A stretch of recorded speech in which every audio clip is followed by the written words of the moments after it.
20 years ago, Jung Chang's book Wild Swans, about her own, her mother's and her grandmother's lives amid the turbulence of 20th century China, became a worldwide bestseller.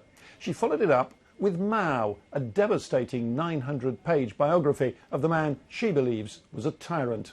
Now she's turned her attention to another towering figure in Chinese history, the Empress Dowager Cixi, who was the effective ruler of China for almost 50 years until her death in 1908.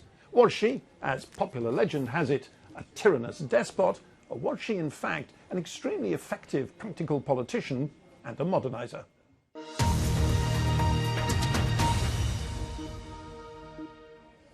Jung Chang, your central character, Cixi, was a remarkable woman because at 16 she became one of the emperor's concubines. When he died, she was just 25. Her son became emperor in name, but she engineered a coup against the regents, who in theory were supposed to rule the country, and took control herself. Now, she was nothing else. She was an astonishing natural politician.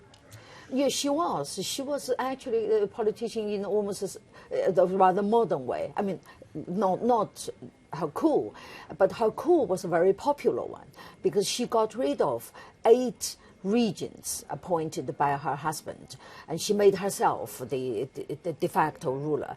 I mean, these regents were going to carry on with her husband's policies and the previous empress policies to keep the doors of China closed. And these have been disastrous because Western powers had invaded in the Opium Wars, defeated China. China was not doing well under this policy. And was disastrous. I mean, under her husband, because of his policies, the old summer palace got burned down. But because she was a woman, she could not take power openly, and she was literally the power behind the throne because her son, the emperor, would sit in the throne, and she would actually run meetings of the council from behind a yellow screen. Yes. They didn't see. They weren't allowed to look at her. Yes, well, there is a picture in my book, which shows the audience hall.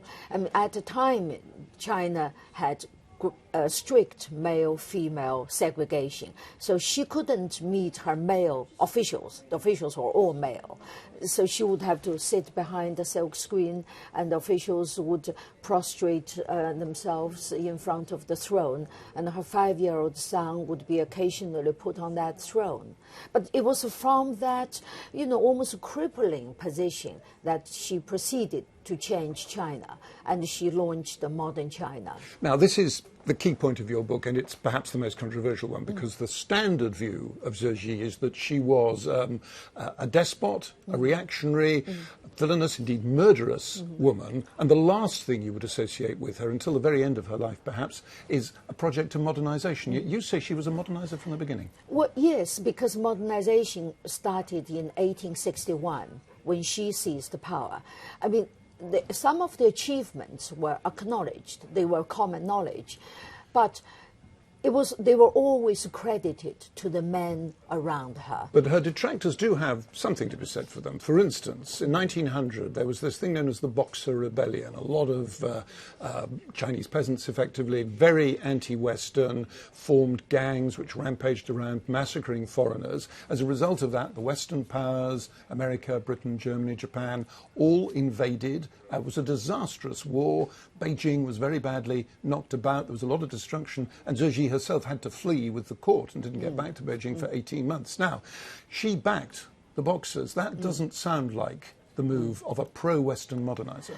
Right. She didn't back the Boxers for a very, very long time, until Western powers gave her an ultimatum and asking her to pronounce illegal this organization, which was xenophobic. She couldn't and wouldn't be seen as somebody who just did what Western powers told her to do. So she was facing the prospect of invasion.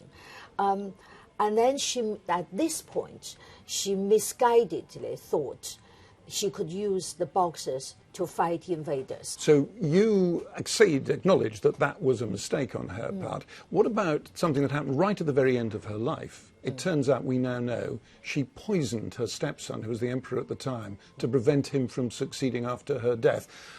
That's Machiavellian to the most extreme degree, isn't it?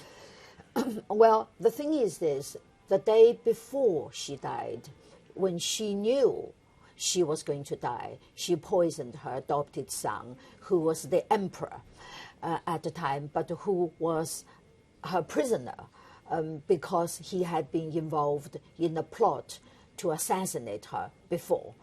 Now, she knew that if she had died and he was alive, China would land in the lap of Japan.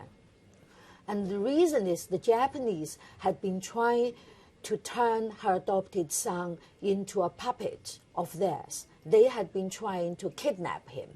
Why was it that her successors, as rulers, successive rulers of China in the 20th century, were so keen to blacken her name? Well, I mean, after she died, 3 years later, China became a republic. The leaders, the subsequent the political forces in charge of China, first the nationalists, then the communists, wanted to say how they rescued China from her. She had made a mess of China. She was a despot. She kept China in the medieval misery, and it was they who had started the modernization and opened the doors of China. I mean, it's not true. I mean, compared to their rule, and particularly the communist rule, Mao caused the death of well over 70 million Chinese in peacetime. Compared to that, and her rule was incredibly benign. And today, I mean, just recently, I've been looking at Chinese web. The Chinese regime is trying to go back to Mao's days, because the Chinese regime today is facing very much she faced in the last years of her life, which is decades of economic development, bringing prosperity and rising expectations. And they have to decide where to go next.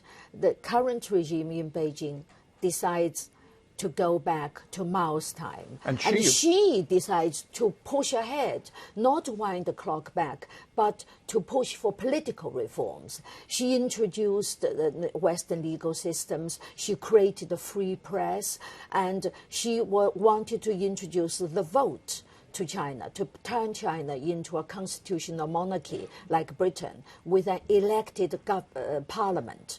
And unfortunately, she died when she just started her project. But in her will, she said this is really what she really wanted to do, that China belongs to the Chinese people.